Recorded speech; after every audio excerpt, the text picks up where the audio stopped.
तो चलिए मूव करते हैं कुछ आगे नए क्वेश्चंस की तरफ। अब लेकिन यहाँ पर चेंजेस हमें ये दिखाई पड़ रहे हैं कि अब जो हमें कोर्स ऑफ एक्शन दिए गए, जो कार्यवाहियां दी गई हैं वो 2 से ज्यादा हैं। तो अगर 2 से ज्यादा हैं तो अब जो मैंने स्टार्टिंग में आपको 5 ऑप्शंस दिखाए थे वो यहाँ पर इंप्लीमेंट नहीं हो पाएंगे। अकॉर्डिंगली हमें यहाँ पर ऑप्शंस दिए गए हैं हर एक क्वेश्चन के साथ में, तो उनमें से हमें कोई एक चुनना होगा। अब जैसे यहाँ पर स्टेटमेंट कहता है कि in one of the worst accidents in railway level crossing 50 people died when a bus carrying them collide on the running train। यानी कि ऐसा हुआ कि एक बस में कुछ लोग बैठे हुए थे और वो बस एक जो है चलती हुई ट्रेन से टकरा गई, जिसकी वजह से बहुत एक वर्स्ट एक्सीडेंट हुआ और 50 जो पीपल हैं उसमें उनकी डेथ हो गई। तो ये हमें एक स्टेटमेंट दिया गया। तो यहां से फर्स्ट कोर्स ऑफ एक्शन क्या कहता है, the train driver should immediately be suspended, यानी जो ट्रेन का ड्राइवर है उसको तुरंत जो है इमीडिएटली सस्पेंड कर दिया जाए। दूसरा कहता है यहाँ से द ड्राइवर ऑफ बस should be tried in court for negligence on his part, यानी कि जो बस का ड्राइवर है उसको तुरंत जो है कोर्ट में ले जाया जाए कि उसने अपने पार्ट पे नेग्लिजेंस की है, लापरवाही की है। तीसरा कोर्स ऑफ एक्शन ये कहता है the railway authority should be asked to mark all its level crossing, यानी कि रेलवे अथॉरिटी को ये बोला जाए कि भाई जितनी भी उसकी लेवल क्रॉसिंग्स हैं उनको मार्कअप किया जाए, उनको जो है चिन्हित किया जाए और उन पर जो है प्रॉपर अरेंजमेंट किए जाएं। तो ये हमारा तीसरा कोर्स ऑफ एक्शन कहता है।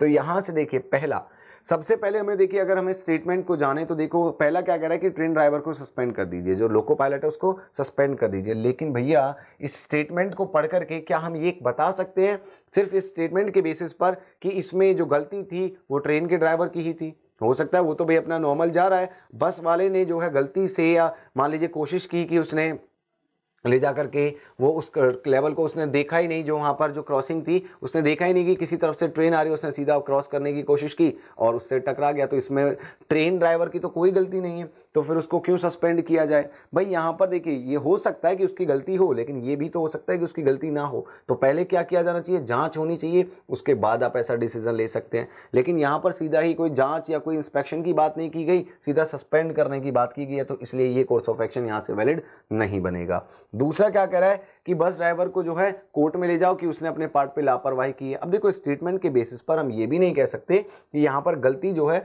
वो डेफिनेटली बस ड्राइवर की है। क्यों? हो सकता है बस में कोई टेक्निकल इशू रहा, हो सकता है उसका स्टीयरिंग फेल हो गया हो, उसने चाहा हो बस को कहीं और रोकना लेकिन बस ना रुकी हो सकता है बस के ब्रेक्स फेल हुए, उसने ब्रेक लगाने चाहे हो लेकिन ना रुकी ठीक है, हो सकता है जब वो लेवल से क्रॉस कर रहा था उसी समय पर उसकी बस में कोई टेक्निकल इशू आया और बस वहीं पर रुक गई हो, जिसकी वजह से एक्सीडेंट हुआ हो। तो यहाँ से श्योर नहीं है कि बस वाले की ही गलती थी या नहीं थी, तो इसलिए हम उसको भी सीधा कोर्ट में नहीं ले जा सकते। हम ये नहीं कह सकते कि भाई आपने लापरवाही की है, तो ये भी कोर्स ऑफ एक्शन नहीं बनेगा। लेकिन तीसरा वाला ऐसे कोर्स ऑफ एक्शन बनेगा कि अगर लेवल क्रॉसिंग्स को बैरियर्स लगा करके बैन किया जाए, तो अगर मान लीजिए किसी को टेक्निकल फॉल्ट भी होता तो उससे बैरियर से टकरा करके बस रोक सकती है, जिससे कि वो ट्रेन से नहीं टकराएगी। तो इस तरह की घटनाओं को भविष्य में रोका जा सकता है, तो ये चीज़ इंप्रूवमेंट लाएगी वहाँ पर डेफिनेटली। तो ये थर्ड वन जो है यहाँ से हमारा सही कोर्स ऑफ एक्शन बनता है, इसलिए आंसर होना चाहिए ओनली थर्ड। यहाँ से हम ऑप्शन नंबर कौन सा चुन लेंगे? Option number C. तो चलिए यहां से आंसर हो गया हमारा ऑप्शन नंबर सी। अब देखिए ऐसा ही एक और प्रश्न देखते हैं। तो अगला प्रश्न आपके सामने स्क्रीन पर, जल्दी से पढ़िएगा अपने लेवल पे। आप जो है पहले ऑप्शंस को मार्क करें, वीडियो को पॉज कर लें, जो भी आपको लगता है पहले आप उनको मार्क करें, फिर उसके बाद मेरी एक्सप्लेनेशन आप देखें। ठीक है, तो पढ़िएगा, समझिएगा और हम बढ़ते हैं यहां से फिर स्टेटमेंट की तरफ। स्टेटमेंट ये कह रहा है a mass mortality of shrimps in pond on the entire Andhra coast has recently been reported due to the presence of a virus। यानी आंध्रा कोस्ट पर जो श्रिम्प्स हैं, जो केकड़े टाइप एक जो है मतलब एक स्पीसीज होती है, उनका जो है बहुत ज़्यादा मोर्टेलिटी हो रही है, उनकी बहुत ज़्यादा मृत्यु हो रही है आंध्रा कोस्ट पर एक पानी में मौजूद एक वायरस की वजह से। ये हमें स्टेटमेंट दिया गया। तो पहला कोर्स ऑफ एक्शन क्या कह रहा है, the water of the ponds affected should immediately be treated for identifying the nature of virus. यानी कि जो वहाँ का जो पानी है उसको इमीडिएटली उसकी जांच होनी चाहिए और उसका ट्रीटमेंट होना चाहिए, ताकि हमें ये पता चल सके कि वहाँ पर वायरस कौन सा है और उसको कैसे हमें दूर करना है। तो यस, बिल्कुल वैलिड कोर्स ऑफ एक्शन बनता है भाई। पानी में जो भी वायरस है उसको खत्म करने के लिए सबसे पहले उसको आइडेंटिफाई किया जाना चाहिए और उसकी जांच होनी चाहिए। तो पहला यहाँ से कोर्स ऑफ एक्शन वैलिड बनता है। दूसरा यहाँ से क्या कहता है, the catching of shrimps from the ponds should temporarily be stopped, यानी कि जो श्रिम्प्स जो पकड़ा जा रहा है, जो उनका जो जैसे लोग मछली पकड़ते हैं वैसे ही लोग श्रिम्प्स को भी पकड़ रहे हैं, तो उसको अभी जो है एक टेम्परेरी बेसिस पर जो है रोका जाना चाहिए यहाँ पर, ताकि जो बचे हैं उनको न मारा जाए और वो अपने जो है स्पीसीज़ को, अपनी जो संख्या है उसको और ज़्यादा आगे बढ़ा पाएँ, जब तक कि ये प्रॉब्लम सॉल्व नहीं हो जाती है। तो ये बात भी सही है, क्योंकि अगर आप उनकी कैचिंग लगातार करते रहेंगे, पता चला कि इतने में वायरस खत्म हुआ, उससे पहले कुछ जो है एक लार्ज नंबर ऑफ जो श्रिम्प्स हैं वो मर गए, बाकी आपने पकड़ लिए, तो वो एंडेंजर्ड स्पीसीज़ में जो है कहीं ना कहीं हमें काउंट करना पड़ जाएगा, तो वो प्रॉब्लम हो जाएगी। तो इसलिए उनकी जो कैचिंग है वो टेम्पररी बेसिस पर रोकी जानी चाहिए। तो ये भी यहाँ से बिल्कुल डेफिनेटली बिल्कुल सही कोर्स ऑफ एक्शन बनता है। तो दोनों अभी तक सही है। आगे तीसरा देखें तो क्या कहता है, the fisherman should be asked to watch for the onset of such phenomenon in future, यानी कि अगर हम बात करें तो जो वहाँ पर जो फिशरमैन है, जो मछुआरे हैं, उनको ये बोला जाना चाहिए कि भाई अगर आने वाले भविष्य में प्रकृति में ऐसे कुछ बदलाव होते हैं तो आप जो है उस पर एक नज़र रखें और हमें इन्फॉर्म करें। अथॉरिटी के द्वारा ये उन्हें एडवाइस दी जानी चाहिए, क्योंकि सबसे पहले अगर ऐसी कोई भी घटना होती है तो सबसे पहले मछुआरों को पता चलेगा, क्योंकि वो दिन रात वहीं होते हैं। ठीक है, बाकी लोगों तक, अथॉरिटी तक तो बाद में खबर पहुंचेगी, सबसे पहले उन्हें पता चलेगा। तो अगर जैसे ही मान लीजिए उन्हें पता चल रहा है, वो जाकर रिपोर्ट कर दें, तो इस घटना को एक छोटे लेवल पे ही रोका जा सकता है, बहुत ज़्यादा बड़ी नहीं हो पाएगी। तो इसलिए यहाँ से ये भी बिल्कुल सही बनता है।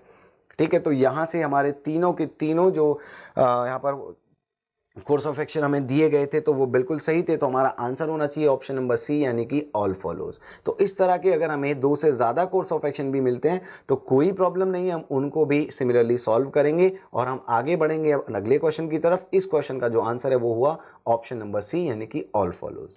चलिए मूव करते हैं फिर अगले क्वेश्चन की तरफ।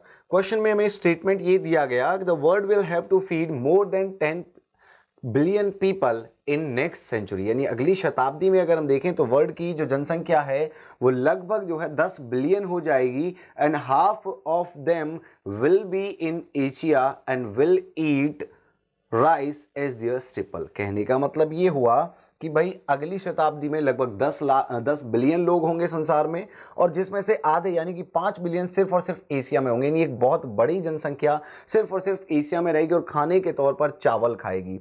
तो इसका मतलब ये हुआ कि हमें चावल की प्रोडक्शन जो है बहुत ज़्यादा चाहिए, चावल की सप्लाई बहुत ज़्यादा चाहिए, जितनी कि अभी बिल्कुल नहीं है। तो इसको इंक्रीज करना पड़ेगा कहीं ना कहीं। तो यहाँ से पहला जो कोर्स ऑफ एक्शन है वो ये कहता है कि more fund should immediately be allocated for rice research to help ensure adequate supplies. यानी कहने का मतलब ये है कि फंड जो है तुरंत जो है एलोकेट किए जाने चाहिए राइस रिसर्च के लिए, जिससे कि वो हेल्प कर पाएँ, कोई ऐसी नई प्रजाति ढूंढ पाएँ चावल की, कोई नया ऐसा जो है क्रॉस ब्रीड करा पाएँ उनके बीच में, कि हमें कोई ऐसी नई चीज़ मिले, कोई ऐसा नया सीड मिले जिससे प्रोडक्शन ज़्यादा हो।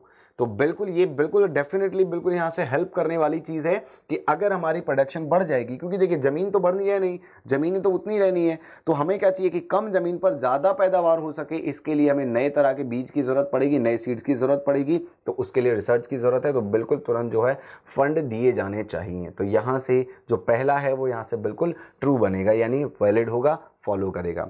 दूसरा क्या कह रहा था, people in Asia should be encourage to change their food habit. ये भी सही है कि एशिया के लोगों को इस चीज़ के लिए एनकरेज किया जाए कि भाई वो एक सब्सिट्यूट के तौर पर दूसरी चीज़ खाएं। ठीक है, दूसरी चीज़ खाएं, यानी कि चावल के अलावा भी कुछ और खाना जो है शुरू करें, जिससे कि उन्हें आदत पड़ जाए और चावल की जो सप्लाई है, यानी कि जो डिमांड है, वो सप्लाई के साथ मैच कर पाए। जब चावल की डिमांड कम होगी तो सप्लाई से बाय डिफ़ॉल्ट मैच कर जाएगी। तो ये भी यहाँ से इंप्रूवमेंट लेकर के आएगा। और तीसरा क्या कहता है, the rice should be grown in countries outside Asia to meet the demand. ये यहाँ से वैलिड नहीं होगा। क्यों? क्योंकि देखिए अगर मेरे घर में प्रॉब्लम है तो वो मुझी को सॉल्व करनी पड़ेगी। अगर मुझे भूख लगी है तो मैं पड़ोसी से नहीं कहूँगा भाई कि खाना बना लीजिए आप, मुझे आकर के खाना है। और अगर मैं किसी रेस्टोरेंट में जा रहा हूँ तो उसके लिए, यानी बाहर से खा रहा हूँ, तो मुझे उसके लिए और ज़्यादा पैसे की ज़रूरत है रादर देन मैं अपने घर पे पका रहा हूँ। तो अगर मैं दूसरे कंट्री में पका भी, मान लीजिए उगवा भी रहा हूँ, चावल उग रहा है, तो उसको इम्पोर्ट करने के लिए हमें क्या, उसको और ज़्यादा पैसा देना पड़ेगा। क्योंकि पहले तो वो इम्पोर्ट के लिए अपनी मतलब फसल की कीमत लेगा, साथ में अपना प्रॉफिट भी लेगा, तो हमें और ज़्यादा ये चीज़ महंगी पड़ेगी। तो एशिया के लोगों को इससे और प्रॉब्लम होगी, कहीं से भी इसमें रेक्टिफिकेशन नहीं होगा। तो इसलिए ये यहाँ से वैलिड नहीं बनेगा। तो हमारा जो आंसर है वो क्या हो जाएगा, only first and second follows. तो इस तरह के क्वेश्चंस में आपको थोड़ा सा अपना इंटेलिजेंस का इस्तेमाल करना है, जनरली चीज़ों को समझना है। ठीक है, तो यहाँ से हम आगे बढ़ेंगे नेक्स्ट क्वेश्चन की तरफ। चलिए आइए मूव करते हैं अगले प्रश्न पर। तो देखिए अगला प्रश्न क्या कहता है हमसे यहाँ पर, स्टेटमेंट जो है नेक्स्ट क्वेश्चन में ये कह रहा है कि if the faculty member also join the strike there is going to be a serious problem. यानी कि अगर जो फैकल्टी मेंबर्स हैं उन्होंने भी हड़ताल को, स्ट्राइक को ज्वाइन कर लिया, वो भी जाकर हड़ताल पे बैठ गए, तो फिर समस्या बहुत ज़्यादा गंभीर हो जाने वाली है, समस्या जो है वो बढ़ जाएगी। तो पहला क्या कह रहा है, the faculty members should be persuaded not to be on strike, यानी फैकल्टी मेंबर्स को ये बोला जाए कि भाई आप हड़ताल पर ना जाएं। बात बिल्कुल सही है कि अगर उनके जाने से, स्ट्राइक पर जाने से प्रॉब्लम बढ़ जाएगी तो उनको जो है किसी भी तरह से इस बात पे कन्विंस किया जाए कि भाई आप जो है स्ट्राइक को ज्वाइन ना करें, तो बिल्कुल यहां से इस प्रॉब्लम में रेक्टिफिकेशन आएगा, वो प्रॉब्लम उतनी बड़ी नहीं होगी। पहला यहां से वैलिड बनेगा। दूसरा क्या कहता है, those faculty members who join the strike should be suspended. ये देखिए यहां से वैलिड नहीं है। क्यों? कि अगर मान लीजिए आपने कन्विंस करने की कोशिश की फिर भी नहीं कोई माना, तो स्ट्राइक अगर वो कर रहे होंगे तो किसी वैलिड रीजन के लिए ऑब्वियस है कर रहे होंगे, ऐसा नहीं है कि कोई नाजायज मांग के लिए स्ट्राइक पर बैठेगा। तो मांग जो है उनकी जायज होगी, और अगर आप ऐसे किसी को सस्पेंड कर देते हैं तो इससे प्रॉब्लम और ज़्यादा बढ़ सकती है, क्योंकि हो सकता है जो अब तक नहीं गए थे उनको उस बंदे के साथ सिंपैथी हो जाए जिसको आपने जो है सस्पेंड कर दिया, और क्या हो जाए इससे, अब वो बाकी लोग भी जो है स्ट्राइक पर चले जाएं और प्रॉब्लम और ज़्यादा गंभीर हो जाए, अपना जो है विकराल रूप धारण कर ले, जिससे कि और समस्या बड़ी हो गई। तो ऐसा कोई कोर्स ऑफ एक्शन हमने नहीं लेना, तो इसलिए यहाँ से सेकंड वैलिड नहीं होगा। थर्ड क्या कहता है, the management should not worry about such small things, यानी मैनेजमेंट को ऐसी छोटी चीज़ों के बारे में सोचना ही नहीं चाहिए। भैया अगर छोटी होती तो फिर ये नहीं कहा जाता कि फैकल्टी मेंबर्स अगर स्ट्राइक पे चले गए तो प्रॉब्लम जो है वो बड़ी होने वाली है। तो इसका मतलब प्रॉब्लम छोटी तो नहीं है, प्रॉब्लम बड़ी है, समस्या जो है वो गंभीर है। तो इसलिए यहाँ से थर्ड तो बिल्कुल ही इरेलेवेंट हो गया, यहाँ से बिल्कुल नहीं होगा। तो आंसर होना चाहिए यहाँ से ओनली फर्स्ट फॉलोज, केवल और केवल पहला जो कोर्स ऑफ एक्शन है वो यहाँ से फॉलो करेगा। तो यहाँ से आंसर आ जाएगा हमारा ओनली फर्स्ट। तो कुछ इस तरह से हमें क्वेश्चंस को आंसर करना है। मूव करेंगे आगे, देखेंगे कुछ और क्वेश्चंस। तो गाइस मूव करते हैं अगले प्रश्न की तरफ। अगला प्रश्न क्या कह रहा है, there was a spurt in criminal activities in the city during the recent festival season, यानी कि रिसेंट जो फेस्टिवल सीजन है जो हुआ, जो एक त्यौहार का जो मौसम था उसमें क्रिमिनल एक्टिविटीज में बढ़ोतरी हो गई, क्रिमिनल एक्टिविटीज बढ़ गई हैं। ठीक है, अब यहां से पहला कोर्स ऑफ एक्शन क्या कहता है, पहला कोर्स ऑफ एक्शन कह रहा है the police should immediately investigate into the causes of this increase, यानी कि पुलिस को क्या करना चाहिए, तुरंत इस चीज की जांच करनी चाहिए कि भाई ये जो वजह है कि ये जो इंक्रीमेंट हुआ है क्रिमिनल एक्टिविटीज में, इसकी वजह क्या है। तो बिल्कुल अगर वजह पता चलेगी तो हम उसको रोक भी पाएंगे और यहाँ से ये चीज़ फिर वैलिड हो जाएगी, यानी जो कोर्स ऑफ एक्शन है वो बिल्कुल सही बनेगा कि बिल्कुल इसके इन्वेस्टिगेशन होनी चाहिए पुलिस की टीम के द्वारा, ताकि इस चीज़ को रोका जा सके, ताकि इस चीज़ पर कंट्रोल किया जा सके। तो पहला यहाँ से वैलिड बनेगा। दूसरा क्या कहता है, in future the police should take adequate measures to avoid recurrence of such a situation during festivals, यानी कि आने वाले समय में पुलिस जो है पहले से ही कुछ इसके लिए सही अनुकूल जो है मेजर्स लेकर के रखे, कुछ अपने इंतजाम करके रखे, ताकि इस चीज़ के दोहराव को, यानी कि ये चीज़ आगे आने वाले समय में ना दोहराई जा सके फेस्टिवल सीजन्स के दौरान, तो वो कोई स्पेशल इसके लिए अरेंजमेंट करके रखे। तो ये भी बात बिल्कुल सही है। जब हमें पता है कि भाई फेस्टिवल सीजन के दौरान बढ़ रही है तो आने वाले समय में पहले से हम तैयार रहें, ताकि इस तरह की जो चीज़ों की आवृत्ति है बार बार होना उसको रोका जा सके। तो ये भी बिल्कुल यहाँ से वैलिड कोर्स ऑफ एक्शन बनेगा। इसके बाद तीसरा क्या कह रहा है, the known criminals should be arrested before any such season, यानी कि जितने भी नोन क्रिमिनल्स है, यानी कि कोई भी ऐसा व्यक्ति जिसने कोई क्राइम किया है पास्ट में, तो वो क्रिमिनल हो गया एक तरीके से, तो उन सबको अरेस्ट कर लिया जाए ऐसे सीजन से पहले। भाई ये बिल्कुल गलत हो गया। क्यों? हो सकता है मान लीजिए उसने अपने पास्ट में कोई क्राइम किया, लेकिन अभी वो एक शरीफ जो है ज़िंदगी जी रहा है, अब उसने कोई क्राइम नहीं किया, तो आपके पास कोई अधिकार नहीं है कि आप उसको उठा करके सस्पेंड जो है अरेस्ट कर दें, जेल में डाल दें। ये बिल्कुल गलत हो जाएगा। किसी के मानव अधिकारों का हनन आप नहीं कर सकते, किसी की फंडामेंटल राइट्स का, ह्यूमन राइट्स को आप एक्सप्लॉइट नहीं कर सकते। तो अगर आप किसी को इस तरह से अरेस्ट कर ले रहे हैं तो वो बिल्कुल उसके ह्यूमन राइट्स का वायलेशन होगा और ये बिल्कुल गलत हो जाएगा। तो यहां से थर्ड वन नहीं होगा, आंसर हमारा यहां से बनेगा only first and second follows. ठीक है, अब यहां से मूव करते हैं अगले प्रश्न की तरफ। अगला क्वेश्चन हमसे क्या कह रहा है, द स्टेटमेंट हमसे कहता है the weather bureau has through a recent bulletin forecast heavy rain during the next week, यानी कि जो वेदर फोरकास्टिंग है, यानी कि जो हमारा डिपार्टमेंट है मौसम विभाग का, जो हमारा मौसम विभाग है, उसने जानकारी दी है कि आने वाले सप्ताह में भारी वर्षा होगी, और जिसकी वजह से which may cause water logging in several parts of the city, इसकी वजह से शहर के कई हिस्सों में, नगर के कई हिस्सों में, कई इलाकों में जल भराव की समस्या हो सकती है। चलिए ठीक है, ये हमारा स्टेटमेंट हो गया। एक सिचुएशन हो गई भाई, शहर में अगर जल भराव है तो ट्रैफिक में लोगों को आने जाने में, अपने काम को करने में प्रॉब्लम होगी। तो चलिए यहाँ से देखते हैं कोर्स ऑफ एक्शन यानी कि इसका समाधान क्या दिया गया। तो पहला जो यहाँ से क्या कह रहा है, the bulletin should be given wide publicity through the mass media, यानी जो बुलेटिन है, ये जो न्यूज़ है, ये जो खबर है, इसको एक वाइड पब्लिसिटी दी जानी चाहिए मास मीडिया के थ्रू। ये देखिए कोर्स ऑफ एक्शन सही नहीं है। क्यों? क्योंकि अगर आप किसी चीज़ को बहुत ज़्यादा बड़ा चढ़ा करके दिखाते हैं तो लोग उससे पैनिक हो जाएंगे। ठीक है, लोग उससे ज़्यादा परेशान हो जाएंगे, ज़्यादा सोचने लगेंगे कि भाई जल भराव की समस्या है, बार बार आप दिखा रहे हैं जल भराव की समस्या है, जल भराव की समस्या है, तो हो सकता है लोग कहीं ये ना मानने लगे कि बाढ़ भी आ सकती है। वो ज़्यादा परेशान, ज़्यादा जो है उस चीज़ को दिमाग पर ले लें, तो इससे लोग पैनिक हो जाएंगे। तो इसको बहुत ज़्यादा पब्लिसिटी देने की ज़रूरत नहीं है। आप लोगों को केवल इन्फॉर्म करें कि ऐसा होने वाला है और पैनिक ना हो, निश्चिंत रहें, चीज़ों को रेक्टिफाई कर लिया जाएगा। तो ये वैलिड कोर्स ऑफ एक्शन इसलिए यहाँ से नहीं बनेगा, क्योंकि ये वाइड पब्लिसिटी की बात कर रहा है, जिससे कि लोगों में और ज़्यादा चिंता जो है बढ़ जाएगी। तो ये यहाँ से ऐसा नहीं बनेगा, यानी वैलिड कोर्स ऑफ एक्शन नहीं होगा।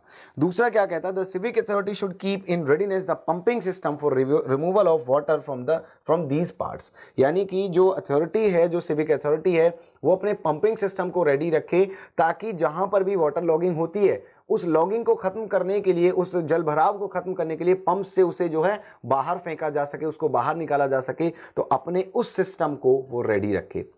तो ये यहाँ से बिल्कुल वैलिड बनेगा भाई, जहाँ पर जल भराव की समस्या है वहाँ पर पंप्स के थ्रू उस जल भराव को खत्म किया जाए तो समस्या अपने आप जो है वो बिल्कुल सॉल्व हो जाएगी, बिल्कुल रेक्टिफाई हो जाएगी। तो ये यहाँ से वैलिड कोर्स ऑफ एक्शन बनेगा बिल्कुल, क्योंकि इससे तो जड़ से खत्म हो जाएगी ये समस्या।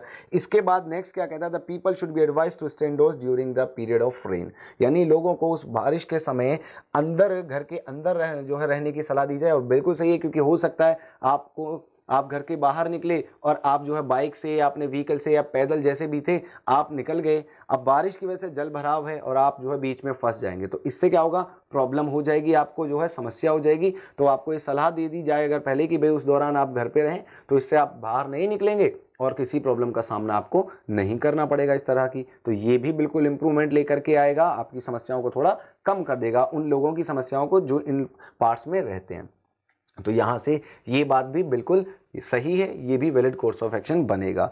तो इसलिए यहाँ से जो आंसर है वो क्या बनेगा हमारा, only second and third follows. पहला वाला फॉलो नहीं करेगा, केवल दूसरा और तीसरी जो कार्यवाही है वो यहाँ से सही है।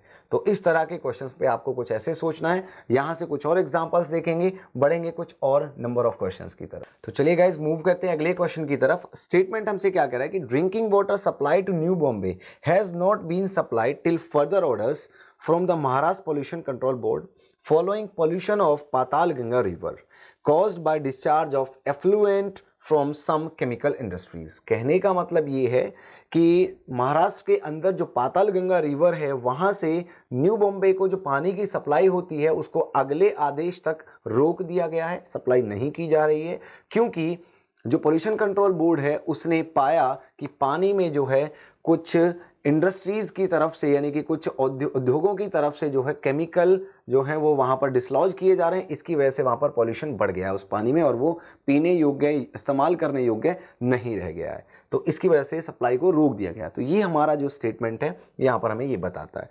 पहला जो है, अब देखिए यहाँ से कोर्स ऑफ एक्शन क्या कह रहा है, the industries responsible for discharging effluents into the river should be asked to close down immediately, यानी कि जो इंडस्ट्री जो उद्योग पानी में इस तरह के एफ्लुएंट्स को, जो इस तरह की जो केमिकल्स हैं उनको जो है डिसलॉज कर रहे हैं, डिस्चार्ज कर रहे हैं, इस तरह के एफ्लुएंट्स को, उनको जो है तुरंत बैन कर देना चाहिए, तुरंत बंद कर दिया जाना चाहिए। भाई देखिए, अगर आप किसी को तुरंत बैन या तुरंत बंद कर देते हैं तो फिर से वही चीज़, ये हार्श कोर्स ऑफ एक्शन हो गया। इसके लिए क्या चाहिए, एक वार्निंग दी जानी चाहिए कि भाई आप इस चीज़ को कंट्रोल करिए, आने वाले भविष्य में अगर आप ऐसा कुछ करते हैं तो आपको जो है बैन कर दिया जाएगा, क्लोज डाउन कर दिया जाएगा। तो बात सही है, लेकिन अगर आप बिना किसी वार्निंग के ऐसा कर दे रहे हैं तो ये चीज़ गलत हो जाएगी, तो ये हार्श हो जाएगा। इसलिए यहाँ से ये कोर्स ऑफ एक्शन सही नहीं है। इसके बाद दूसरा कोर्स ऑफ एक्शन अगर हम यहाँ पर देखें तो दूसरा कोर्स ऑफ एक्शन कहता है the river water should immediately be treated chemically before resuming supply, यानी कि जो रिवर का जो वाटर है उसको केमिकली ट्रीट किया जाना चाहिए। तो बिल्कुल ज़्यादातर अगर आप बड़े शहरों में देखें जहाँ पर पानी की समस्या है तो वहाँ पर यही होता है कि जो पानी जो है नदियों में उसको केमिकली जो है ठीक किया जाता है, केमिकल्स लगा करके उसको पीने योग्य बनाया जाता है, इस्तेमाल करने योग्य बनाया जाता है और फिर वो पब्लिक तक पहुंचाया जाता है। तो बिल्कुल ये चीज़ भी यहाँ पर हम इम्प्लीमेंट कर सकते हैं, इससे डेफिनेटली वो जो वाटर है वो ठीक किया जा सकेगा। तो इसलिए यहाँ से जो ये जो कोर्स ऑफ एक्शन है सेकंड वन, ये यहाँ से फॉलो करेगा, यहाँ से सही हो जाएगा। इसके बाद आगे अगर हम थर्ड कोर्स ऑफ एक्शन देखें तो क्या कहता है, the pollution board should check the nature of effluent being discharged into the river by industries at regular intervals। यानी कि एक नियमित समयांतराल पर जो पॉल्यूशन कंट्रोल बोर्ड है वो इस चीज़ की जांच करे कि जो इंडस्ट्रीज जो केमिकल्स को डिस्चार्ज कर रहे हैं पानी के अंदर, उनकी नियति, उनका जो नेचर है वो कैसा है। तो अगर एक रेगुलर इंटरवल पर ये चीज़ होती रहेगी तो जैसे ही अगर मान लीजिए केमिकल्स की जो एफ्लुएंस है वो बढ़ रही है, वो ज़्यादा डेंजरस है, पीने योग्य है, वो पानी को ख़राब कर रहे हैं, तो उसको तुरंत से जो है रेक्टिफाई कर दिया जाएगा। तो इस तरह की समस्या भविष्य में नहीं आएगी। तो ये भी यहाँ से बिल्कुल वैलिड बनता है। तो आंसर यहाँ से क्या हो जाएगा, only second and third follows, यानी केवल दूसरा और तीसरा जो है वो यहाँ से सही बनेंगे, पहला नहीं। यहाँ से मूव करते हैं अगले प्रश्न की तरफ। तो देखिए अगला प्रश्न क्या कह रहा है, the department of education has recommended that the primary level admission of government and government aided schools should be done purely by random selections and not by admission test. This is necessitated as the number of admissions seekers are much more than the available seats। कहने का मतलब ये statement हमें ये बता रहा है कि भाई जो है डिपार्टमेंट जो है, जो एजुकेशन डिपार्टमेंट है, शिक्षा विभाग है, उसने रिकमेंड की है ये चीज़ कि जितने भी सरकारी और सरकार से सहायता प्राप्त स्कूल हैं उन सभी में जो एडमिशन जो होते हैं, जो बच्चों का दाखिला होता है, वो जो है एक सिलेक्शन के बेस पर होने चाहिए, ना कि एडमिशन टेस्ट के बेसिस पर। क्योंकि, और ये इसलिए ज़रूरी है क्योंकि जितनी सीट्स हैं उससे कहीं ज़्यादा जो संख्या है वो एडमिशन लेने वालों की है। तो इससे एक प्रॉब्लम क्रिएट हो गई है, तो इसलिए उसने इस चीज़ को यहाँ पर रिकमेंड किया है। तो यहाँ से जो पहला कोर्स ऑफ एक्शन है वो पढ़ते हैं। पहला कोर्स ऑफ एक्शन क्या कहता है, government should instruct the private schools also to follow the same practice. यानी सरकार जो है प्राइवेट स्कूल्स को भी यही चीज़ करने का आदेश दे, इंस्ट्रक्ट करे। भाई देखिए अगर प्राइवेट स्कूल है तो सरकार उसमें दखलंदाजी नहीं कर सकती कि वो अपने एडमिशन्स किस तरह से करे, किस बेसिस पर करे। क्योंकि अगर आपने ये चीज़ भी सेट कर दी कि वो एडमिशन कैसे लेगा, तो फिर वो प्राइवेट स्कूल कहाँ हो गया, फिर तो वो गवर्नमेंट स्कूल ही हो गया, जब उस पर सारे आदेश, सारे जो ऑर्डर्स हैं वो गवर्नमेंट के ही चलने हैं। तो ये चीज़ यहाँ पर नहीं होनी चाहिए, इसलिए ये चीज़ वैलिड नहीं है, क्योंकि आप किसी के राइट्स को एक्सप्लॉइट नहीं कर सकते। ये चीज़ का ख्याल आपने बहुत ज़्यादा रखना है कि हम किसी के कभी भी ह्यूमन राइट्स हो, चाहे किसी के पर्सनल राइट्स हम उसको एक्सप्लॉइट कभी नहीं करेंगे। चीज़ें जो हैं वो एक लीगल वे में ही यहाँ पर चलनी चाहिए, ठीक है। तो इसलिए यहाँ से फर्स्ट जो कोर्स ऑफ एक्शन है वो नहीं होगा। सेकंड वन क्या कह रहा है, the government should set up an independent body to regulate the primary level admissions. हाँ, ये बिल्कुल सही है कि एक जो है रेगुलेटिंग बॉडी जो है सेट करे, एक रेगुलेटिंग बॉडी, एक रेगुलेटिंग अथॉरिटी बनाए जो इस चीज़ को चेक करे, इंस्पेक्ट करे और इस चीज़ को रेगुलेट करे जो प्राइमरी लेवल पर एडमिशंस होते हैं, ताकि सारी चीज़ें प्रॉपरली फंक्शन करें, प्रॉपरली रन करें। ये यहाँ से बात बिल्कुल सही है, ताकि इसमें कोई जो है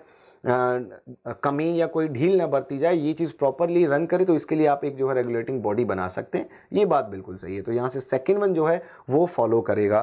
थर्ड क्या कहता है, the school should be asked to select students only from those who stays in neighbouring areas. यानी स्कूल्स को ये बोला जाए कि सिर्फ वो अपने आस पड़ोस के जो कैंडिडेट्स हैं, जो स्टूडेंट्स हैं, सिर्फ उनको एडमिशन दे। तो ये तो भाई बिल्कुल ही बेकार की बात हो गई, क्योंकि ये ज़रूरी थोड़ा ही है कि भाई एडमिशन जो आसपास रहता है सिर्फ उसी को एडमिशन मिलेगा, जो दूर से आ रहा है उसको एडमिशन नहीं मिलेगा।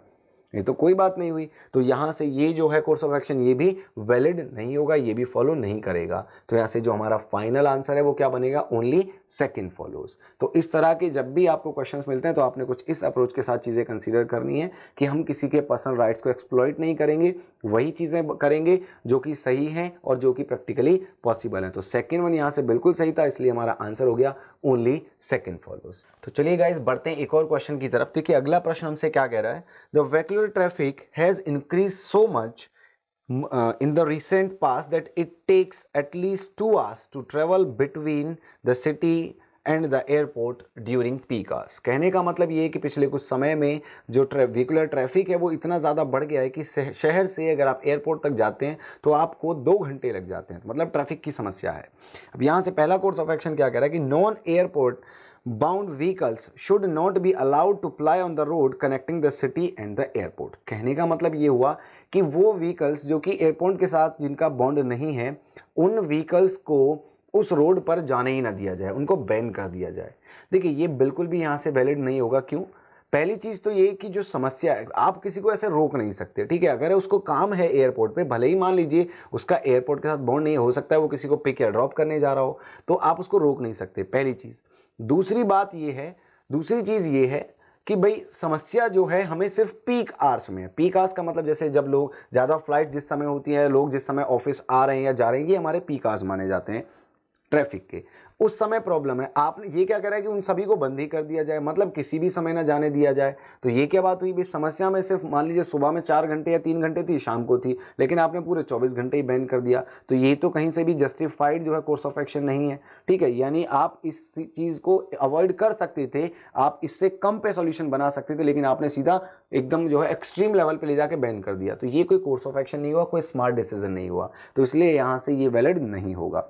सेकेंड वन क्या कहता है, the load of vehicular traffic should be diverted through various links roads during peak hours. हाँ, ये यहाँ से वैलिड है कि जब पीक आवर्स हैं तो अलग अलग रास्तों से जो है व्हीकलर ट्रैफिक को क्या कर दिया जाए, डाइवर्ट कर दिया जाए। मान लीजिए किसी को ए पॉइंट से बी तक जाना है तो उसके लिए दूसरा रास्ता चुन लें, किसी को ए से सी तक जाना तो उसके लिए दूसरा रास्ता हो, तो उनको वेरियस लिंक्स के थ्रू जो है डाइवर्ट कर दिया जाए, जिससे कि पीक आवर्स में एयरपोर्ट की तरफ जो जाने वाला ट्रैफिक है वो थोड़ा कम हो, उसका लोड कम हो, और जो ट्रैफिक है वो थोड़ा सा स्मूथली रन कर पाए। तो ये यहाँ से वैलिड कोर्स ऑफ एक्शन बनता है। इसके बाद अगला क्या कहता है ऐसे course of action, the departure and arrival of flights should be regulated so as to avoid congestion during peak hours। कहने का मतलब ये है कि जो फ्लाइट्स का जो अराइवल और डिपार्चर है उसको रेगुलेट किया जाए व्हीकुलर ट्रैफिक के हिसाब से। भाई ये तो पॉसिबल नहीं है, ठीक है।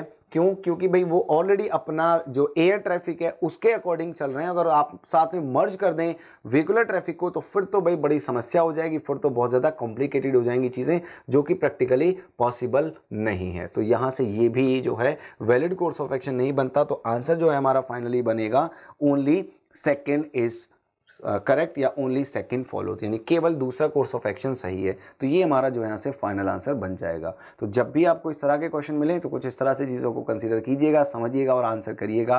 तो यहाँ से अब बढ़ते हैं हम एक और अगले प्रश्न की तरफ। तो चलिए एक और क्वेश्चन देखते हैं यहाँ पर। देखिए अगला प्रश्न क्या कह रहा है कि due to cancellation of a huge export order for not adhering to the time frame the company is likely to get into incurring losses in the current financial year. यानी किसी कंपनी का कोई एक बड़ा एक्सपोर्ट ऑर्डर जो है वो cancel हो गया, क्योंकि उसको वो विद इन द टाइम जो है एक्सपोर्ट नहीं कर पाए, विद इन द टाइम जो है सप्लाई नहीं कर पाए, जो टाइम फ्रेम दिया गया था उसके अंदर वो उस चीज़ को जो है प्रोड्यूस नहीं कर पाए। तो इसकी वजह से वो ऑर्डर कैंसिल हो गया है और कंपनी को इसकी वजह से काफ़ी ज़्यादा लॉस होने वाला है इस वित्तीय वर्ष में। ये हमें एक स्टेटमेंट दिया गया। अब यहाँ से एक प्रॉब्लम हो गई, तो इसको सोल्यूशन निकालने के लिए, इसका जो इसको हल करने के लिए कुछ आगे कोर्स ऑफ एक्शन दिए गए। तो पहला क्या कहता है यहाँ से, the officer in charge of the production should immediately be suspended. यानी फिर से देखिए भाई, जैसे ही सस्पेंड जैसी चीज़ आएगी ना 99% केसेस में वो गलती होगी। क्यों? क्योंकि सस्पेंड करना एक एक्सट्रीम यहाँ पर कंडीशन है,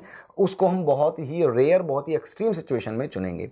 अब यहाँ से देखिए पहला यहाँ से जो कहता है कि जो प्रोडक्शन का जो इंचार्ज है उसको आप भाई सीधा सस्पेंड कर दीजिए। भाई ज़रूरी थोड़ी है गलती उसी की हो सकता है आपके पास लेबर ही कम है, हो सकता है आपको टाइम ही कम मिला हो सकता है आपकी मशीन्स इस तरह से इक्विप्ड ही नहीं है कि वो उस टाइम फ्रेम में चीज़ों को बना सकती, हो सकता है आपके पास रॉ मटेरियल का इशू रहा हो सकता है आपकी मशीनरी बीच में ख़राब हो गई हो, कुछ भी रीज़न हो सकता है। लेकिन इसमें ये ज़रूरी थोड़ी है कि जो प्रोडक्शन इंचार्ज है, जो ऑफिसर है, उसी की सारी गलती रही हो, और जब उसकी गलती नहीं है तो फिर उसको सस्पेंड क्यों किया जाए। तो इसलिए यहां से पहला कोर्स ऑफ एक्शन वैलिड नहीं होगा। दूसरा क्या कहता है, the goods manufactured for the export order should be sold to other party. Yes, ये बिल्कुल एक स्मार्ट डिसीजन है कि भाई जो चीज़ हमने बना ली अब हम उसे वापस रॉ मटेरियल तो बना नहीं सकते, हम क्या करें कि अगर हम उसे दूसरी पार्टी को बेचें तो इससे जो हमारा लॉस होने वाला है वो नहीं होगा, और जो उस पर हमने कॉस्ट लगाई है वो हमारी रिकवर हो जाएगी। तो ये एक स्मार्ट डिसीजन होगा, एक बिल्कुल सही अप्रोप्रिएट कोर्स ऑफ एक्शन इसके लिए होगा। तो ये यहाँ से बिल्कुल वैलिड होगा, बिल्कुल फॉलो करेगा। इसके लिए आगे दिया गया तीसरा, तो तीसरा देखें अगर हम, the company should change its machinery to maintain the time frame. Again वही चीज़ की हमें ज़रूरी नहीं है कि मशीनरी में ही प्रॉब्लम हो सकता है कि रॉ मटेरियल नहीं पहुँच पाया बीच में, हो सकता है कुछ और कंसर्न रहे हो, तो it's not necessary the culprit was machinery. ये ज़रूरी नहीं है कि इस चीज़ के लिए मशीनरी दोषी हो तो हम उसको फिर क्यों चेंज करें, ठीक है। तो यहाँ से ये भी वैलिड नहीं होगा। हम जब तक किसी भी चीज़ का रीज़न नहीं जान लेंगे तब तक हम उस चीज़ को दोषी नहीं ठहराएंगे। ऐसे क्वेश्चंस में ये चीज़ ज़रूर याद रखिएगा। तो यहाँ पर हमें ना तो प्रोडक्शन मैनेजर की कोई हमें कमी दिखाई पड़ती थी, स्टेटमेंट के बेसिस पर हम फाइंड आउट नहीं कर सकते थे, और ना ही मशीनरी की। तो इसलिए हम इन दोनों ही कोर्स ऑफ एक्शन को वैलिड नहीं मानेंगे। यहाँ से वैलिड किसको मानेंगे? सिर्फ और सिर्फ सेकंड को। तो इसलिए आंसर होगा हमारा ओनली सेकंड फॉलोज। तो इस तरह के क्वेश्चंस आपको अक्सर मिलेंगे। अब देखिए आगे जो आपको क्वेश्चन दिख रहा है, इसमें वापस आपको सिर्फ और सिर्फ 2 कोर्स ऑफ एक्शन दिए गए। तो अगेन यहाँ पर आपको ऑप्शंस भी दिए गए हैं, only second follows, only first follows, neither first nor second and both. ये 4 ऑप्शंस आपको दिए गए, अकॉर्डिंगली आपने चुनना है। तो स्टेटमेंट क्या कह रहा है? The government has decided to provide financial support to voluntary organizations from the next 5-year plan and has communicated that all such organizations should raise funds to meet their financial needs. यानी government ने ये decide किया है कि जो financial support दी जाएगी voluntary organisations को, वो अगले 5 साल वाले प्लान में, अगली पंचवर्षीय योजना में दी जाएगी। और अभी जो है वो क्या करें, अपना जो है अपने एंड से, यानी कि अपने खुद के बिहाफ पे वो जो है अपने लिए फंड्स रेज करें। ये जो है गवर्नमेंट ने बोला है। ठीक है, अब यहाँ से पहला जो कोर्स ऑफ एक्शन है वो क्या कहता है? Voluntary organisations should collaborate with foreign agencies. Voluntary organisations जो हैं वो सीधा विदेशी कंपनियों से जो है नाता जोड़ें, उनके साथ एलेज करें, उनके साथ चीज़ों को जोड़ें। अब देखिए ये कुछ ऐसा हो गया कि भाई अगर आपको नौकरी चाहिए तो आप विदेश चले जाओ। तो विदेश में जाके करेगा क्या बंदा? ठीक है, वो एयरपोर्ट से उतर गया, अब कहाँ करे वो नौकरी? तो ये कोई अरेंजमेंट ही नहीं हुआ कि अगर आपको पैसा चाहिए तो सीधा कंपनी से आप विदेशी कंपनियों से जुड़ जाइए। भाई ये कोई प्रोसेस थोड़ा ही हुआ, ये कोई मतलब प्रॉपर वे नहीं हुआ किसी भी चीज़ का। कैसे करे, how to connect with foreign agencies and in what manner, in which way he can raise the funds, they can raise the fund, ये तो हमें बताया ही नहीं कहीं। बस उनसे कनेक्ट होने से, उनसे एसोसिएट होने से काम नहीं बन जाएगा। किस कंपनी के साथ जुड़ना है, कौन इसमें जो है ऑर्गेनाइजेशंस, विदेशी कंपनियां, विदेशी एजेंसीज जो है हमें हेल्प आउट कर सकते हैं, ये कहीं कुछ बताया नहीं। तो इसलिए ये वैलिड नहीं होगा। सेकंड क्या कहता है? सेकंड कह रहा है they should explore other sources of financial support. तो यस, ये जरूर है कि उनके पास, अब सरकार ने तो कह दिया नहीं देंगे, तो दूसरे जो रिसोर्सेज हैं उनके लिए उन्हें वो एक्सप्लोर करने चाहिए, उनके लिए जाना चाहिए, उनको खोजना चाहिए कि और क्या तरीके हो सकते हैं कि हमें फाइनेंशियल जो है सपोर्ट मिल सके, हम अपने फंड्स को रेज कर पाएँ। तो ये यहाँ से वैलिड होगा। दूसरे तरीके खोजें, यानी कि ये चीज़ इसमें इंप्रूवमेंट लेकर के आएगी। तो यहाँ से हमारा आंसर बनेगा ओनली सेकंड। तो इस तरह की चीज़ों को हम कुछ इस वे में कंसीडर करेंगे और आगे बढ़ेंगे अगले कुछ क्वेश्चंस की तरफ। चलिए एक और क्वेश्चन की तरफ बढ़ते हैं। यहाँ पर क्वेश्चन हमसे क्या कह रहा है? The day time temperature in this summer have been 4 to 5 degree Celsius above the normal temperature across the country. यानी अगर हम पूरे देश भर की बात करें तो इन गर्मियों में जो दिन के समय का जो टेम्परेचर है वो 4 से 5 डिग्री सेल्सियस जो है बढ़ जाता है। ठीक है, बढ़ गया है, मतलब रादर देन प्रीवियस ईयर्स। तो 4 से 5 डिग्री अगर बढ़ जाए टेम्परेचर दिन के समय में तो एक बहुत बड़ी चीज़ है, बहुत ज़्यादा गर्मी इससे हो जाने वाली है, बहुत लोग बेहाल हो जाने वाले हैं गर्मी से। ये चीज़ हमें यहाँ पर बताई जा रही है।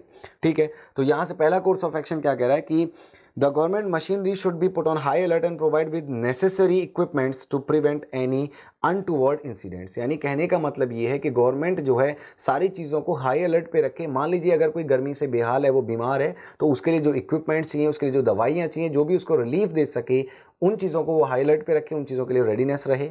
दूसरी चीज़, मान लीजिए कहीं पर ऐसा है कि लोगों के पास घर नहीं है, तो उनके लिए टेम्परेरी बेसिस पर शेड्स बनाए जाएँ।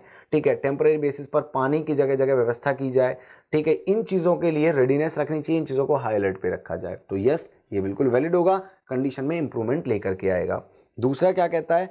The government should make necessary arrangement to provide water in all the areas affected due to extreme heat waves. यानी कि वो एरिया जहाँ पर बहुत ज़्यादा गर्मी है, सरकार वहाँ पर पीने के पानी के जो है कुछ चीज़ों को, कुछ जगहों को सुनिश्चित करे कि उनको जो है पानी मिल पाए। तो ये भी सही है भाई, गर्मी में अगर बंदे को पानी मिलता रहे तो वो डिहाइड्रेट नहीं होगा, आदि बीमारियाँ उससे जो है दूर रहेंगी। तो अगर प्यासे को जो है साफ़ और शुद्ध पानी मिलता रहे तो ये चीज़ उसको बहुत हेल्प आउट करेगी गर्मी से बचने के लिए। तो ये भी बिल्कुल एक जो है यहाँ से बिल्कुल जो है इम्प्रूवमेंट लाने वाला कोर्स ऑफ एक्शन होगा और यहाँ से काफ़ी ज़्यादा मदद मिलेगी लोगों को। तो डेफिनेटली ये जो है इम्प्लीमेंट होना चाहिए। तो यहाँ से ये भी सही कोर्स ऑफ एक्शन बनेगा। तो हमारा आंसर होना चाहिए both first and second are true. तो यहाँ से ये चीज़ हमने समझी कि किस तरह से हमें इन दोनों को कंसीडर करना था। मूव करेंगे आगे कुछ और क्वेश्चंस की तरफ। तो चलिए गाइस कुछ और क्वेश्चंस देखते हैं यहाँ से कोर्स ऑफ एक्शन पर। अब देखिए क्वेश्चन यहाँ से क्या करें हमसे, the minister said that the teachers are still not familiar with the need, importance and meaning of population education. In the higher education system, they are not even clearly aware about their role and responsibilities in the population education program. ये हमारा यहाँ से statement कहा गया। Basically इसका मतलब क्या है कि किसी मिनिस्टर ने ये स्टेटमेंट दिया है कि जो टीचर्स हैं, जो फैकल्टी मेंबर्स हैं, वो अवेयर नहीं है इंपॉर्टेंस के रिगार्डिंग, उसके जो है यानी कि मीनिंग के रिगार्डिंग, नीड के रिगार्डिंग, कि पॉपुलेशन एजुकेशन जो है उसको कैसे जो है समझना है, उसको क्या चीज़ है, इससे फेमिलियर नहीं है टीचर्स। ये एक स्टेटमेंट दिया गया। अब यहाँ से कोर्स ऑफ एक्शन पहला क्या कह रहा है कि population education programme should be included in the college curriculum, यानी कि इसको कॉलेज करिकुलम में रख दिया जाए। अब देखिए, अगर आप यहाँ पर अगर हम देखें तो जो पॉपुलेशन एजुकेशन प्रोग्राम है उसको अगर हम करिकुलम में रख देते हैं तो फर्स्ट ऑफ ऑल तो ये कि इससे क्या होगा भाई, बच्चों को प्रॉब्लम नहीं है इससे, ये चीज़ टीचर को आनी चाहिए। कॉलेज में अगर आपने कॉलेज करिकुलम में रखा तो जो कैंडिडेट है, जो स्टूडेंट है, उनको पढ़ना पड़ेगा, लेकिन आना ये टीचर्स को चाहिए, तो टीचर्स को इसे पढ़ने की ज़रूरत है। पहली चीज़ तो ये स्टूडेंट्स को नहीं है। दूसरी चीज़, अगर मान लीजिए आपने करिकुलम में रख दिया और आपका टीचर ऑलरेडी इसके बारे में अवेयर नहीं है, तो पढ़ाएगा कैसे इसे? ये भी प्रैक्टिकली पॉसिबल नहीं है। जो चीज़ उसे खुद नहीं आती वो बच्चों को कैसे पढ़ाएगा? तो यानी इसका मतलब ये चीज़ प्रैक्टिकली कहीं से भी पॉसिबल नहीं है। दूसरी चीज़ कि ये टीचर्स को पढ़ने की ज़रूरत है, ना कि स्टूडेंट्स को, तो यहाँ से ये चीज़ इसलिए वैलिड नहीं होती। दूसरा यहाँ से क्या कह रहा है कोर्स ऑफ एक्शन की orientation programme should be conducted for teachers on population education. Yes, ये यहाँ से सही है कि जो टीचर्स हैं उनके लिए एक जो है प्रोग्राम कंडक्ट किया जाना चाहिए कि भाई कैसे हमें इस चीज़ के बारे में अवेयर होना है, पॉपुलेशन एजुकेशन का मतलब क्या है और इसकी नीड क्या है, इसकी इंपॉर्टेंस क्या है, इन सारी चीज़ों को रिगार्डिंग एक जो है ओरिएंटेशन प्रोग्राम होना चाहिए फैकल्टी मेंबर्स के लिए, टीचर्स के लिए। तो यस, ये बिल्कुल करेक्ट है। इससे क्या होगा, टीचर्स को समझ में आएंगी चीज़ें और वो जो है इनको आगे फिर एग्जीक्यूट कर पाएंगे। तो ये यहाँ से जो है सही बनता है। तो इसलिए इससे आंसर आ जाएगा क्या, ओनली सेकेंड। इसके बाद देखिए मूव करेंगे अगर हम यहाँ से नेक्स्ट क्वेश्चन की तरफ, तो नेक्स्ट क्वेश्चन की तरफ मूव करते हैं। यहाँ पर लिखा गया financial stringency prevented the state government from paying salaries to its employees since April this year. यानी कि जो है एक तरीके से एक वित्तीय जो है आपातकालीन स्थिति है, जिसकी वजह से जो स्टेट गवर्नमेंट है, जो राज्य सरकार है, वो इस साल अप्रैल से अपने एम्प्लॉयज़ को जो है तनख्वाह, जो सैलरी है, वो नहीं दे पाई है। तो एक प्रॉब्लम है। अब यहाँ से देखिए पहला कोर्स, यहाँ से कोर्स ऑफ एक्शन क्या कह रहा है, the state government should immediately cartel the staff strength by 30%। यानी सीधा सीधा क्या किया जाए कि स्टाफ में 30% की जो है छटनी कर दी जाए, कटौती कर दी जाए। भाई ये तो बिल्कुल गलत है। जिसको आपने रिक्रूट कर लिया, अब उसको अगर आप वापस निकाल देंगे तो वो कहाँ जाएगा? ये तो बात गलत हो जाएगी ना। तो इसलिए हम इसको 30% कटौती नहीं कर सकते। ये उन लोगों के साथ इनजस्टिस हो जाएगा, जब ऑलरेडी वो नौकरी पा चुके तो उन्हें क्यों निकाला जाए, ठीक है? तो उनके साथ इनजस्टिस हो जाएगा। तो ये जो है कोई वैलिड कोर्स ऑफ एक्शन नहीं हुआ।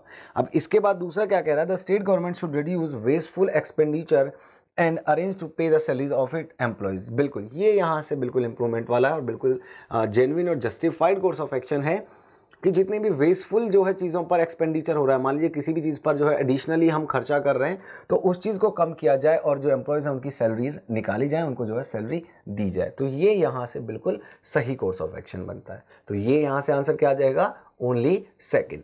तो जब भी ऐसा कोई कोर्स ऑफ एक्शन आता है जहाँ पर बात जो है वेलफेयर की है, पब्लिक की, तो आपको उसी वे में सोचना है और अपने आप को एक एपेक्स अथॉरिटी रखते हुए सोचना है कि अगर हम हायर अथॉरिटी हैं, हमें वो डिसीजन लेना है, तो हमें पब्लिक वेलफेयर के बारे में सोचना है, यानी कि अनबायसली सोचना, बायस होकर नहीं सोचना है, ठीक है?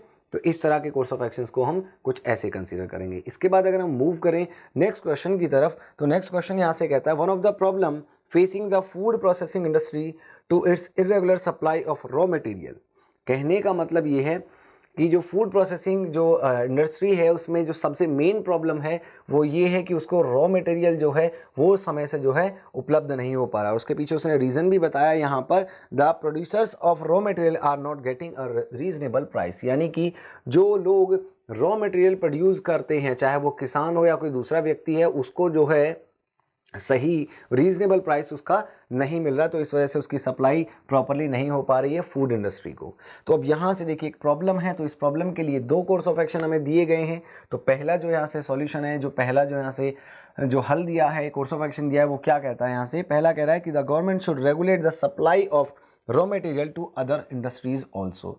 अब देखिए प्रॉब्लम है फूड इंडस्ट्री में, दूसरी में प्रॉब्लम है या नहीं है उसके बारे में स्टेटमेंट हमें कुछ नहीं कहता। दूसरी चीज़, अगर आप दूसरी वाले की सॉल्व करने जा रहे हैं तो फूड इंडस्ट्री की तो झोंकी तो है ना, प्रॉब्लम तो हमें स्टेटमेंट में फूड इंडस्ट्री के लिए बताई गई। अब अगर गवर्नमेंट अदर इंडस्ट्रीज के बारे में सोच रही है तो फूड इंडस्ट्री तो रह गई ना यहाँ पर, उसका तो जिक्र ही नहीं हुआ, तो ये कैसे वैलिड कोर्स ऑफ एक्शन हो सकता है? बिल्कुल नहीं होगा। तो इसलिए यहाँ से फर्स्ट वन नहीं होगा। सेकंड क्या कहता है? The government should announce an attractive package to ensure regular supply of raw material for food processing industry. यानी कि सरकार क्या करे, जो फूड प्रोसेसिंग इंडस्ट्री है उसके लिए जो रॉ मटेरियल प्रोड्यूसर्स हैं, जो रॉ मटेरियल प्रोवाइड कराते हैं, उनके लिए एक अच्छा अट्रैक्टिव पैकेज जो है वो अनाउंस करे कि अगर आप यहाँ पर इतना जो है रॉ मटेरियल पहुँचा रहे तो आपको ये पैसा मिलेगा, इसके एवज में आपको ये जो है इंसेंटिव्स मिलेंगे। तो अगर ऐसा होगा तो जो लोग इस चीज़ को प्रोड्यूस कर रहे हैं वो लोग वहाँ पर प्रॉपर सप्लाई करेंगे और हो सकता है वो अपनी प्रोडक्शन बढ़ा भी दें, क्योंकि इससे फिर उनको प्रॉफिट होने लगेगा और उनके जो है उत्पादन क्षमता भी बढ़ाई जा सकती है। तो ये चीज़ यहाँ से बिल्कुल जो है वैलिड है, रेलेवेंट है और बिल्कुल जस्टिफाइड भी है। तो यहाँ से भी हमारा आंसर क्या आएगा? Only second follows. तो जब भी आपको कोर्स ऑफ एक्शन के क्वेश्चंस मिलते हैं तो आपको यहाँ से, जैसे हमने कुछ नियर अबाउट 20 क्वेश्चंस देखे, तो आई होप यहाँ से आपको चीज़ें क्लियर हो गई होंगी। मैंने पहले आपको बेसिक भी बताया किन किन चीज़ों का ख्याल रखना है, उसके बाद हमने कुछ नंबर ऑफ क्वेश्चंस पर भी बात की कि कैसे कैसे हमें चीज़ें कंसीडर करनी है। ठीक है, तो इन सारी चीज़ों को देखते हुए आप आसानी से एग्ज़ाम में जो है क्वेश्चंस को फ्रेम कर सकते हैं, क्वेश्चंस को सॉल्व कर सकते हैं, बशर्ते आपको थोड़ी सी और प्रैक्टिस की ज़रूरत है। ठीक है, तो इसके लिए आप जो है इंटरनेट का इस्तेमाल कर सकते हैं, बुक्स परचेज कर सकते हैं, अलग अलग बुक्स हैं, बहुत सारी number of books, number of websites हैं जो इस तरह के क्वेश्चंस प्रोवाइड कराती हैं। हमारे ब्लॉग पे आप जा सकते हैं makemyexam.in, हमारी वेबसाइट पे जा सकते हैं आप www.ibtindia.com, जहाँ से आपको PDFs भी मिल जाएंगे और क्विज भी मिल जाएंगे इन सभी चैप्टर्स पर। तो कुछ ये हमारा जो है मेथड रहेगा जब भी हमें क्वेश्चन आएगा statement and course of action पर, इस तरह से हमें क्वेश्चंस को सॉल्व करना है। So I hope and I believe कि यहाँ से डेफिनेटली आपको हेल्प मिलेगी कोर्स ऑफ एक्शन के क्वेश्चन सॉल्व करने में। तो आगे बढ़ेंगे, दूसरे पार्ट्स में देखेंगे कुछ और नए चैप्टर्स, कुछ और नए कंसेप्ट्स।